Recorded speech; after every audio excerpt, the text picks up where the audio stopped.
Mesdames, Messieurs, bonsoir et bienvenue à cette grande édition d'information sur la télévision Labari. Recrudescence de violence en milieu scolaire. Depuis un certain temps, on observe de comportements peu orthodoxes chez certains scolaires. Cette situation est encore plus exacerbée avec des agressions des enseignants par leurs élèves. Un enseignant a d'ailleurs été tué le lundi dernier à Tawa par son élève de CM2, ce qui a suscité ce reportage signé Ismaël Momouni et Sadoudou. Lieu d'accueil destiné à développer l'autonomie et la socialisation des enfants, l'école a pour rôle de fournir une culture commune à tous les individus. Néanmoins, au Niger, depuis l'interdiction du châtiment corporel, le comportement des élèves devient de plus en plus déviant. Le scolaire agresse son enseignant jusqu'à lui ôter la vie. À l'exemple de cette scène horrible qui s'est déroulée à Tawa, où un élève du CM2 a poignardé son enseignant en plein cours. C'est un enseignant qui était en train de recopier la leçon de grammaire au tableau, n'est-ce pas, qui c'est dans une classe en paillote, qui n'est pas du tout confortable. Il était obligé de s'accroupir, n'est-ce pas, pour recopier la leçon. L'élève est venu donc derrière lui avec son couteau, qu'il lui a enfermé jusqu'à toucher le cœur. Dans ces circonstances, il a perdu la vie. On nous rapporte que avant que ces événements se déroulent, il avait dit à l'enfant, n'est-ce pas, de revoir son comportement parce qu'il était venu avec un accoutrement de chaînes un peu partout, n'est-ce pas? C'est comme ça qu'il est venu, l'enseignant a préféré lui dire d'aller chez lui pour changer avant de revenir. En partant à la maison, son père l'a renvoyé aussi pour lui dire que ce n'est pas bien le comportement. Il a, selon les informations, arraché même les chaînes pour le renvoyer à l'école. C'est dans ces circonstances qu'il est venu avec un couteau pour poignarder ce pauvre enseignant.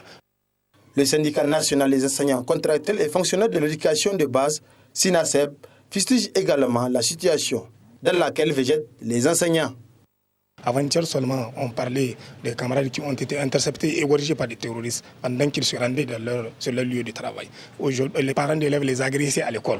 On a eu beaucoup d'histoires où un parent d'élève prend une arme pour attaquer un enseignant dans l'exercice de ses fonctions. Aujourd'hui, c'est l'élève lui-même qui attaque son propre enseignant, qui lutte pour son développement, n'est-ce pas, jusqu'à lui faire perdre la vie. Ce comportement, l'enseignant ne le mérite pas. D'ores et déjà, nous avons interpellé le gouvernement pour qu'il puisse prendre des dispositions nécessaires.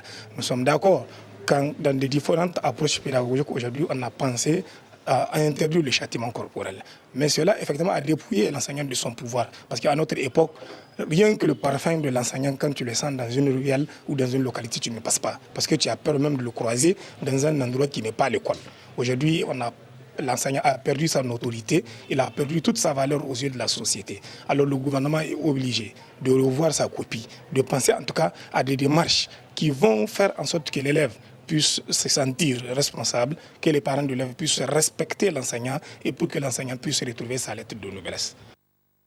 Les parents ont également une part de responsabilité dans le comportement déviant de leurs enfants. Ainsi, pour honorer la mémoire du défunt, le SINASEB décide d'observer un deuil sur l'ensemble du territoire national le jeudi 19 mai 2022, correspondant au 3e jour du décès de leurs camarades. Cérémonie de lancement des activités entrant dans le cadre de la Semaine mondiale d'action en faveur de l'éducation ce matin à Karma. C'est en effet à travers une conférence publique placée sous le thème « Protéger l'éducation en situation d'urgence » que la coalition ASSO-EPT a décidé de célébrer cette édition de 2022. Le compte rendu avec Nafissatou Yahaya et Ali Doubrema.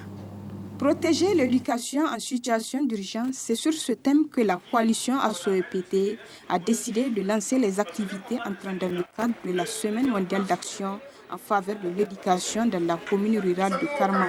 Cette activité, faut-il le rappeler, rentre dans le cadre de la contribution des acteurs de la société civile dans leur action de veille citoyenne vis-à-vis des engagements auxquels ont souscrit les États et les partenaires techniques et financiers en matière d'éducation de qualité pour tous les citoyens. Au Niger, au cours des 10 dernières années, le pays a été touché par des crises sécuritaires et des catastrophes naturelles ayant affecté fortement son développement socio-économique. Sur le plan éducatif, les crises sécuritaires ont entraîné la fermeture de près de 800 établissements scolaires du primaire et du secondaire, selon la dernière réunion du cluster éducation au Niger. La région de Tillabéri totalise à elle seule 720 établissements scolaires fermés pour raison de sécurité et plus de 62 500 élèves affectés, selon toujours la même réunion du cluster éducation. C'est au vu de cette situation très inquiétante que la coalition ASSO-EPT a décidé d'organiser la présente conférence publique dans la région de Tillabéri, commune de Karma, en collaboration avec les acteurs les plus déterminants dans la chaîne de mobilisation sociale, d'identification de propositions endogènes, j'ai nommé les FCC-CGDS, pour protéger l'éducation dans ce contexte d'insécurité. En ouvrant les travaux de cette conférence publique, le secrétaire général adjoint du ministère de l'Éducation nationale a d'abord remercié la coalition ASSO-EPT pour tous ses efforts en faveur de l'éducation avant de rappeler ceux de l'État. Nous célébrons au titre de l'année 2022 dans la prestigieuse et historique ville de Karma la Semaine mondiale d'action en faveur de l'éducation. Pour rappel, depuis plusieurs années, à travers les actions de mobilisation sociale, de sensibilisation et de veille citoyenne, la coalition ASSO-EPT ne cesse de contribuer de façon très significative à la réalisation de l'éducation pour tous au Niger. Ces différents efforts de votre coalition entrent dans la droite ligne des politiques de l'État en matière de l'éducation. En effet, malgré les contextes liés à l'insécurité auxquels fait face notre pays, d'importants efforts ont été consentis par les autorités de la 7e République en vue de garantir une éducation de qualité à tous les citoyens du Niger, dont, entre autres, l'élaboration du programme sectoriel de l'éducation et de la formation 2014-2024 et le PTCF, qui ont tous un caractère holistique et axé sur la qualité des enseignements et apprentissages. Le rehaussement progressif de la part de l'éducation dans le budget national, la construction de plusieurs infrastructures scolaires, le recrutement d'un nombre important d'enseignants, la dotation des écoles en fourniture scolaire suffisante. Cette rencontre qui vise à sensibiliser et édifier la population de Karma sur la stratégie du gouvernement en matière de prise en charge de l'éducation en situation d'urgence a vu la participation de plusieurs autorités de la commune rurale de Karma, notamment le représentant du chef de canton et le maire qui ont tour à tour souhaité la chaleureuse bienvenue à tous les participants. Du 17 au 18 mai 2022, Tillabéri a abrité les travaux de la 10e édition de la conférence des recteurs des universités publiques du Niger qui a porté sur 2 thèmes, les crises sécuritaires au Sahel, défis et perspectives, et le second, les UPD face aux défis d'assurance à qualité dans l'enseignement supérieur. C'est le ministre de l'Enseignement supérieur et de la Recherche qui a présidé la cérémonie d'ouverture. Le résumé avec Hassan Saleh Mustafa. Après la capitale de l'Aïr, Agadez en 2021, c'est la capitale du fleuve qui accueille les recteurs des universités publiques du Niger et plusieurs autres invités dans le cadre de la 10e édition de la conférence des recteurs des universités publiques du Niger.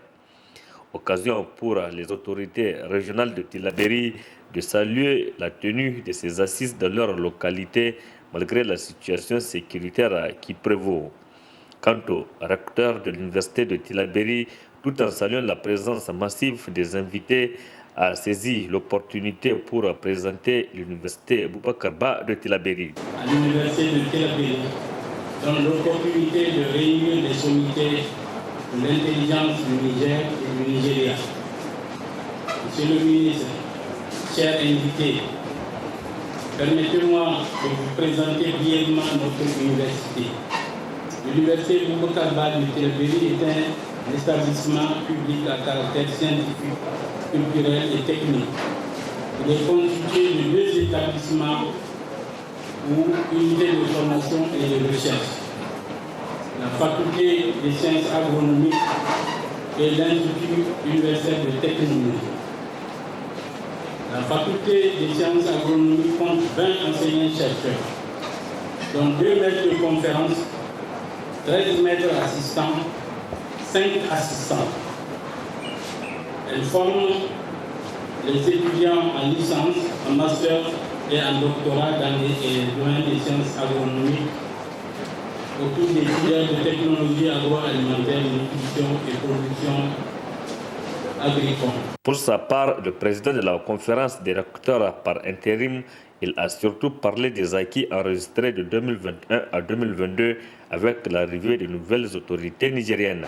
En matière de subventions accordées aux universités publiques du Niger, la conférence des recteurs des universités publiques du Niger a, au cours de ces réunions, salué et remercié Monsieur le ministre de l'Enseignement supérieur et de la Recherche, Son Excellence Mamoudou Djibo, pour ses efforts dans la mobilisation des crédits.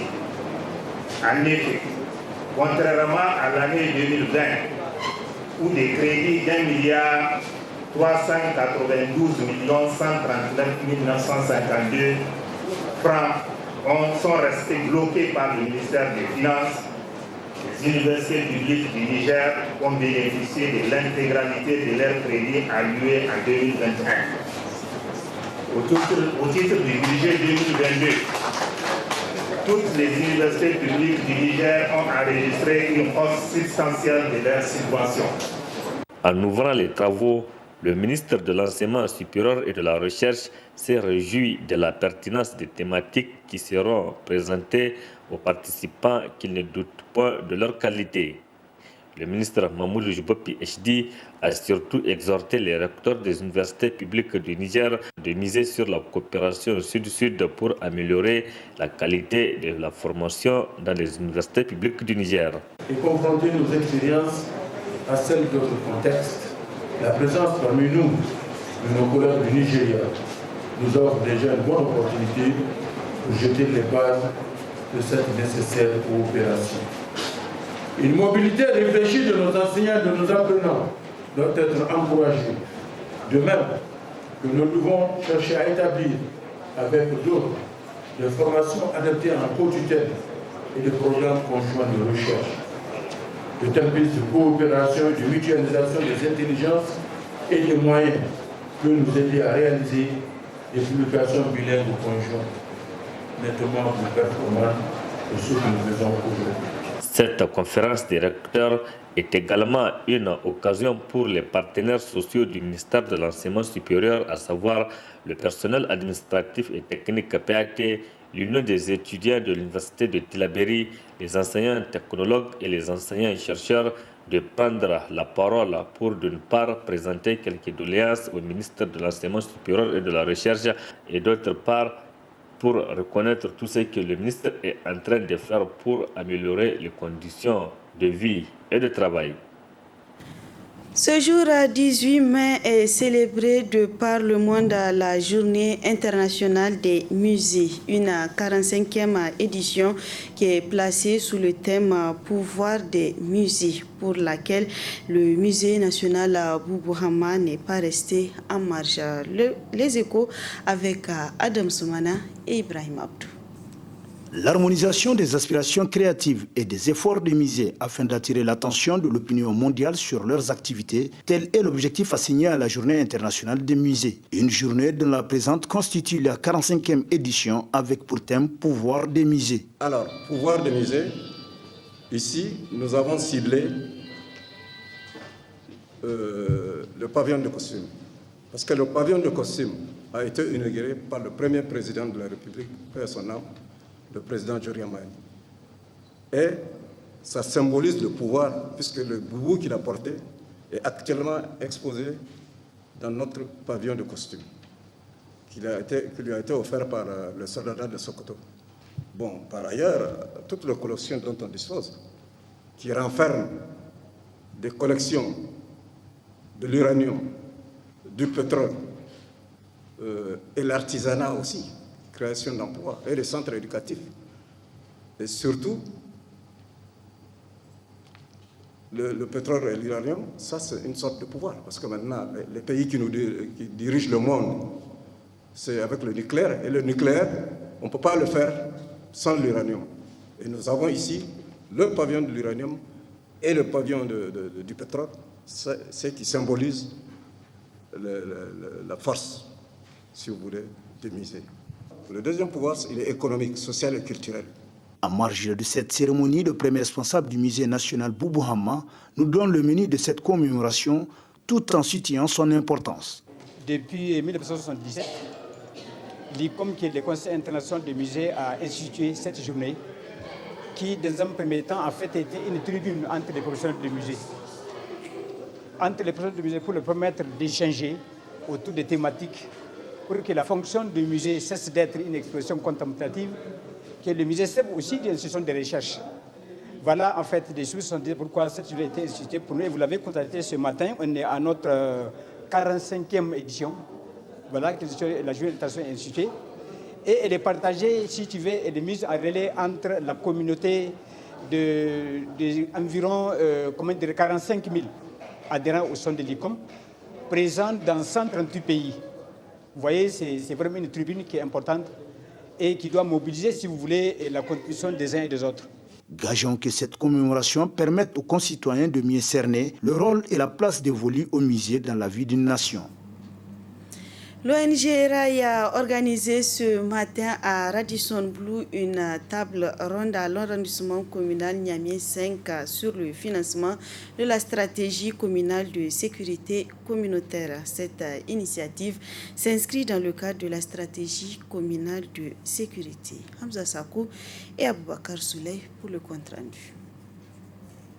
Cette table ronde sur le financement de la stratégie communale de sécurité de l'arrondissement communal Niamey 5 est un appel pressant de l'ONG RAI en vue de contribuer à une meilleure prise en charge de la sécurité dans cette commune. Il me plaît de rappeler que face à la situation sécuritaire de plus en plus préoccupante au Sahel, qui n'a malheureusement pas épargné notre pays, le Niger, le RAI a intégré depuis 2013 dans sa vision stratégique l'appui aux efforts du gouvernement du Niger et des collectivités territoriales nigériennes pour une meilleure collaboration et travail en synergie entre les acteurs du domaine de la sécurité, incluant principalement les forces de défense et de sécurité et les communautés au service desquelles l'offre de services de sécurité est destinée. Retenons que c'est après plusieurs dialogues tests entre les acteurs dans 4 régions du Niger que le RAI et l'Institut des États-Unis pour la paix ont un accord de partenariat en mai 2017 pour la mise en œuvre du programme Dialogue sur la justice et la sécurité au niveau de l'arrondissement communal Niamey 5, qui a clairement montré son intérêt pour l'approche Dialogue pour la justice et la sécurité. Partenaire de mise en œuvre de ce programme de dialogue sur la justice et la sécurité, l'Institut des États-Unis pour la paix est un institut national non partisan et indépendant fondé par les congrès américains dont le rôle est de prévenir, résoudre les conflits violents à travers le monde, de promouvoir et de consolider la paix et les transformations démocratiques. Très ému par le choix de son entité administrative, le maire de l'arrondissement communal Niamey 5 témoigne de sa gratitude. Je puis également vous assurer de la bonne utilisation qui sera faite de toutes les aides que nous recevrons. Au nom de la population de l'arrondissement communal Niamey 5, vous remercier pour avoir honoré de votre présence à cette table ronde. Cela démontre une fois de plus tout l'intérêt que vous portez à la question sécuritaire. Trouvez ici l'expression de toute notre gratitude. Après la présentation du budget de la stratégie communale de sécurité et celle de la commune 5 de Niamey, les contributions du président du conseil régional de sécurité, le deuxième vice-président du conseil de la ville de Niamey et quelques députés, dont le président de la commission Affaires, Sécurité et Défense de l'Assemblée nationale, ont rehaussé l'éclat de cette table ronde.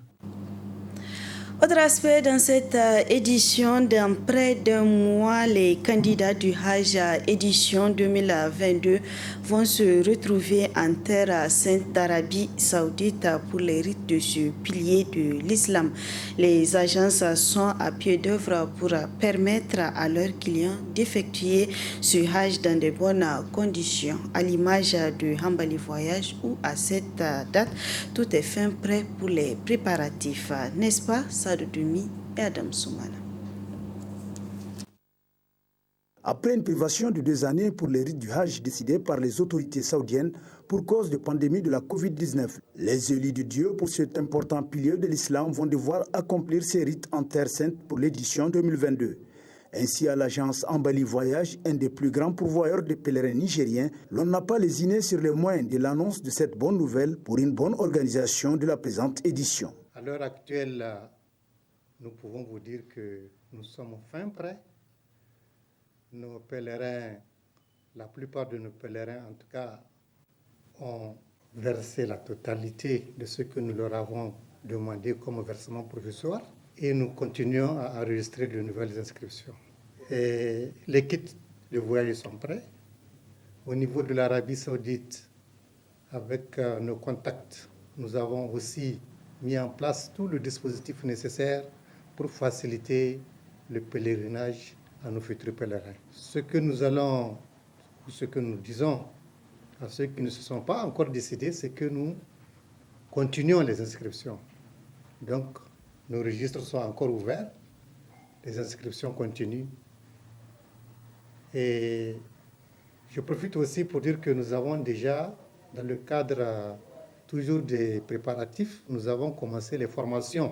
La formation se déroule au niveau de l'école Diori, vers le lycée Cassé, presque sous les échangeurs. Au fur et à mesure que les gens s'inscrivent, d'autres viennent avec leur passeport. Ceux qui n'ont pas de passeport, et nous les orientons vers les services concernés où on leur établit leur passeport. Si demain, on nous dit vos pèlerins peuvent venir, nos pèlerins sont prêts, on embarque et Inch'Allah, on ira à la Mecque. Une promptitude qui fait la force de l'agence Ambali Voyage, qui rassure d'ailleurs les pèlerins en cas d'éventuel changement. Il y a eu 2 types de versements. Il y a ceux qui ont versé 2 300 000 pour le vol charter et ceux qui ont versé 2 500 000 pour le vol régulier. Alors, ce que nous leur disons, et ce que nous leur avons déjà toujours dit, c'était des versements provisoires.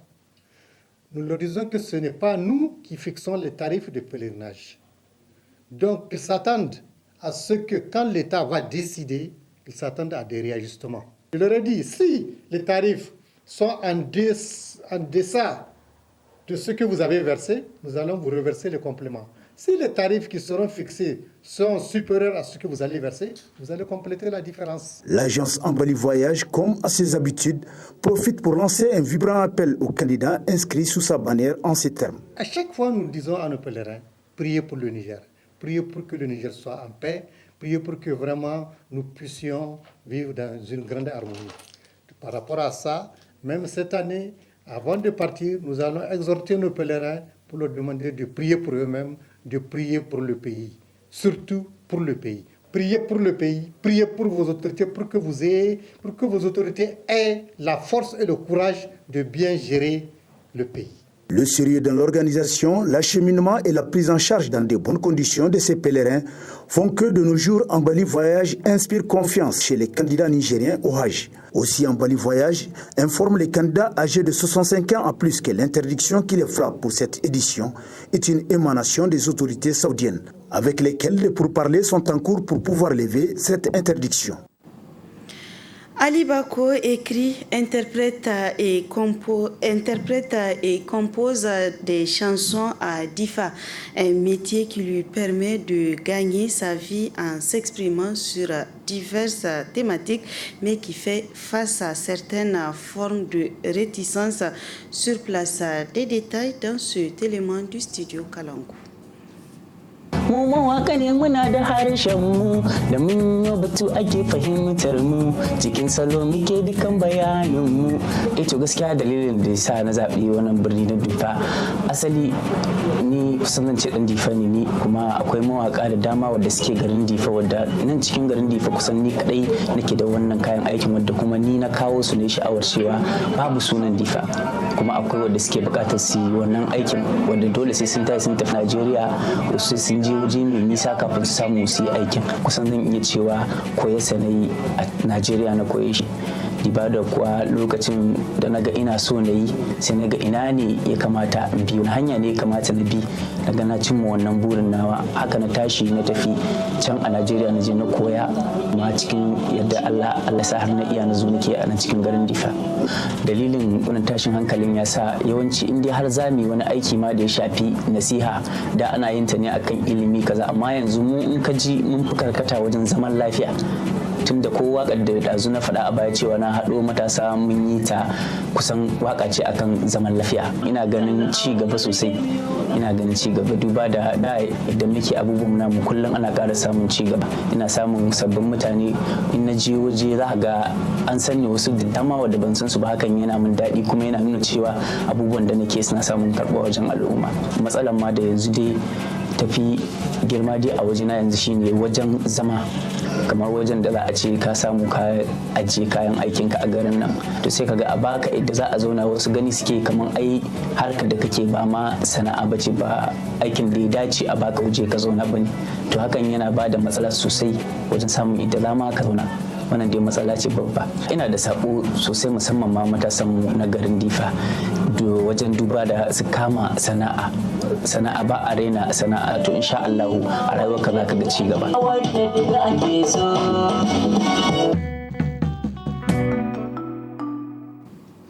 Place à présent à notre rendez-vous hebdomadaire, la chronique juridique. Elle porte aujourd'hui sur l'accès à l'information publique, les voies de recours et les pénalités. Ce thème sera développé par Emmanuel Alfred, juriste, également président du Raza Presse. Très bonne réception.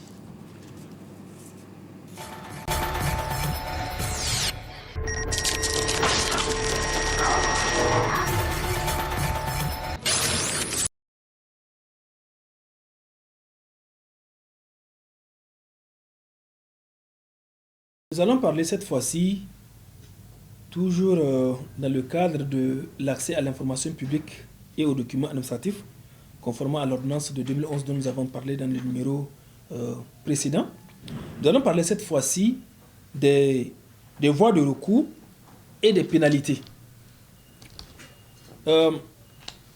Il peut y arriver que l'administration ne vous donne pas accès aux documents administratifs, ou bien que vous avez rempli toutes les conditions de forme et de fond pour entrer en possession de tel ou de tel document ou de telle information, mais que malgré que vous ayez rempli toutes ces conditions, que l'administration vous oppose catégoriquement une sorte de refus. Donc la loi ou cette ordonnance a elle-même prévu les mécanismes ou a prévu des voies de recours par lesquels vous pouvez saisir qui de droit pour entrer dans vos droits. C'est en ce sens que le chapitre 7 de cette ordonnance traite des voies de recours et des pénalités en cas de refus d'octroi ou de mise à disposition d'un document administratif. S'agissant des voies de recours, l'article 27 dispose que lorsqu'un usager conteste la décision d'une administration ou d'un organisme privé assurant une mission de service public en matière d'accès à l'information publique, il dispose des voies de recours suivantes. Quand vous contestez le refus de vous communiquer un document, eh bien vous avez les voies de recours suivantes pour vous faire entendre. Il s'agit premièrement du recours gracieux. La même administration ou la même autorité qui a opposé un refus de vous donner le document recherché ou de vous communiquer le document recherché, eh bien, cette ordonnance dispose que vous avez la possibilité de saisir cette autorité par un recours gracieux. C'est vraiment une faveur que vous demandez, ou bien vous demandez à l'autorité en question de revoir sa décision et de vous permettre de rentrer en possession du document. Si le recours gracieux devant l'autorité en question n'a pas abouti, vous avez la possibilité cette fois-ci de procéder à un recours hiérarchique cette fois-ci, d'aller au niveau du supérieur de l'autorité vous ayant opposé le refus d'accès aux documents en question. Vous avez également la troisième possibilité, c'est celle de présenter un recours devant le médiateur de la République. Lors d'un numéro précédent, nous avons vu les attributions du médiateur de la République. Donc cette fois-ci, le médiateur de la République revient encore, il a compétence ici pour recevoir la réclamation des usagers en cas de refus par l'administration de communication des documents administratifs. Et enfin, la dernière option que vous avez, c'est le recours juridictionnel, c'est-à-dire de saisir la justice. Les recours s'exercent dans les conditions prévues par les textes en vigueur. Certes, voilà les possibilités que vous avez, mais attention, tout ceci s'exerce conformément à la loi, conformément au texte en vigueur. Maintenant, s'agissant du recours devant le médiateur, puisque nous avons vu le recours gracieux, le recours hiérarchique devant le supérieur de l'autorité ayant pris la décision, mais cette fois-ci, qu'en est-il du recours devant le médiateur de la République? L'article 28 dispose que le médiateur de la République est l'institution chargée de veiller au respect du droit d'accès des citoyens à l'information publique tel que prévu par la présente ordonnance. Je ne sais pas si vous cernez la portée de cette disposition.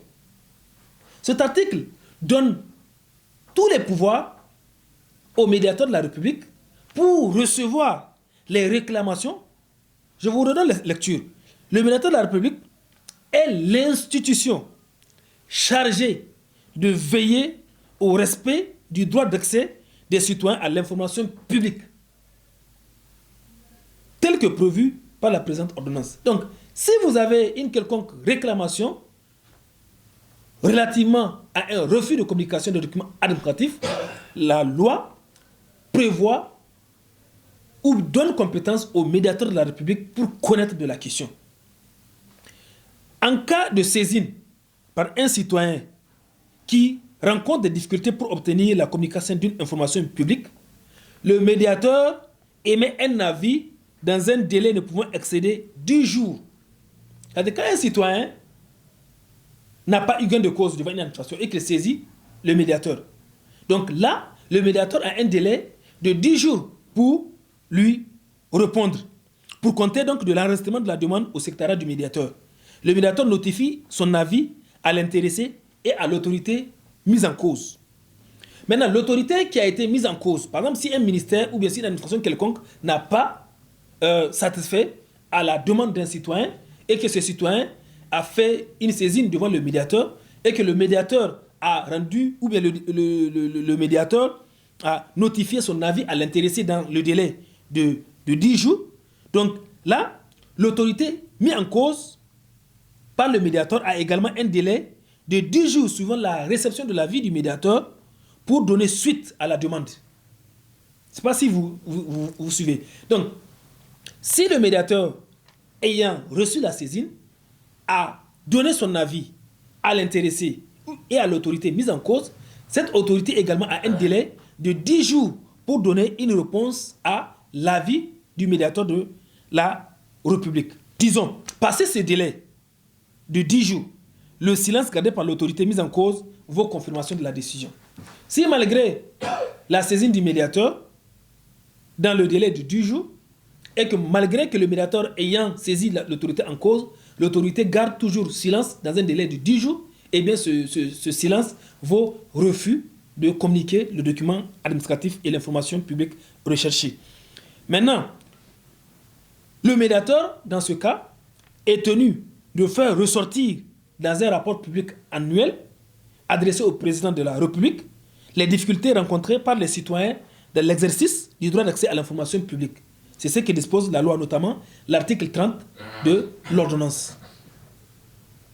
Quand le médiateur, malgré son intervention, constate qu'il y a un refus de la part de l'administration en question de communiquer le document administratif, eh bien, le médiateur fait ressortir tout ceci dans un rapport annuel qu'il dresse et qu'il adresse au président de la République. Et là, il ressort les difficultés rencontrées par les citoyens dans l'exercice de ce droit d'accès à l'information publique. Maintenant, s'agissant du recours juridictionnel, parce que rappelez-vous, nous avons dit que le citoyen a la possibilité de faire un recours gracieux, un recours hiérarchique devant l'autorité, le supérieur de l'autorité ayant opposé le refus, ou même de saisir le médiateur de la République, qui est l'autorité chargée de recevoir les réclamations en la matière. Donc, en dehors du médiateur de la République, le citoyen a également la possibilité de faire un recours juridictionnel cette fois-ci. Et l'article 31 dispose que le recours juridictionnel formé par un usager en matière d'accès à l'information publique et aux documents administratifs est porté devant le Conseil d'État, qui est la plus haute juridiction en matière administrative. Qu'en est-il de la question des pénalités? L'article 32 prévoit que toute autorité administrative, tout agent de service public, de service qui refuse de fournir ou qui fait obstacle à l'accès à l'information publique et aux documents administratifs communicables, attention, communicables, c'est important. Il ne s'agit pas ici de faire un procès à l'administration sur des documents administratifs non communicables. Il s'agit bien ici des documents administratifs communicables.